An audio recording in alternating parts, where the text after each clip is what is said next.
Eu já venho com a minha dupla aqui, Juliana Lopes e Pedro Venceslau. Boa noite aos dois. Juliana, eu começo com você. Acho que o Matheus deu uma boa leitura aí jurídica do processo, né? De onde é que isso estaciona. Mas ainda não dá para entender qual é o peso que Alexandre de Moraes vai dar a isso. Qual é a expectativa dos aliados de Jair Bolsonaro? Porque eu também comentei com o Matheus agora há pouco que deu uma arrefecida no cenário. Você já trouxe isso aqui, né? Deu uma arrefecida.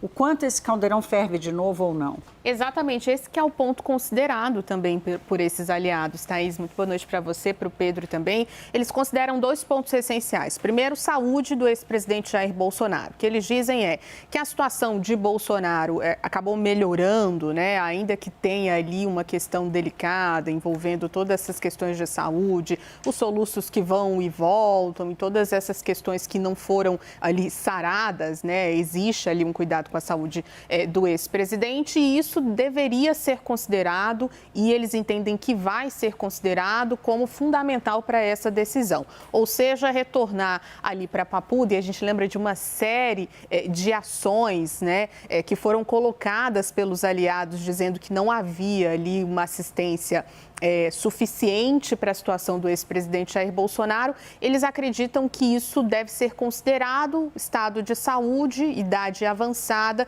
e que por isso, principalmente por isso, ele seria deixado nessa prisão domiciliar. E tem uma outra questão que aí vem a partir de uma avaliação do cenário político que vem justamente com isso que o Matheus Teixeira trouxe para a gente. Estamos nos aproximando da campanha oficial, né, do início de uma campanha eleitoral feita de forma oficial.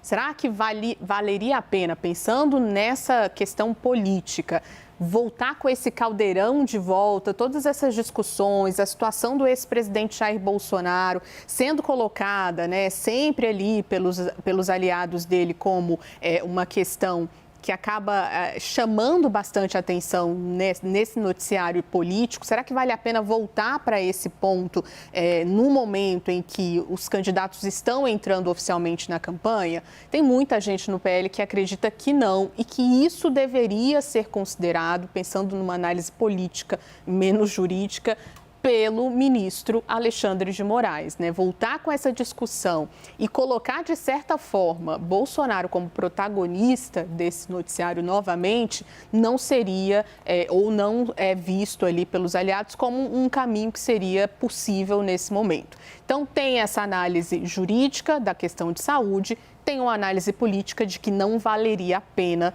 trazer essa questão, que é um problema, questão de saúde, a prisão de Bolsonaro sendo discutida novamente, para o foco das questões, já que a gente tem muita questão eleitoral para discutir nos próximos meses.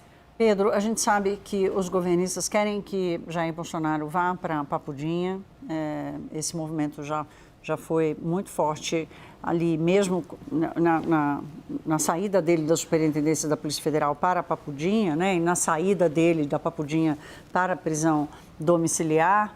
Há aí eu vou repetir aqui o termo, arrefecimento da oposição nessa demanda. Como é que você está enxergando esse posicionamento? O que mais interessa a oposição nessa quase pré-campanha, acho que a gente já pode chamar assim, trazer ou não Jair Bolsonaro para o debate? Olha, se o Jair Bolsonaro volta para Papudinha, isso dificulta a interlocução política, mas cria um fato novo que pode criar uma possibilidade de uma narrativa de vitimização do ex-presidente.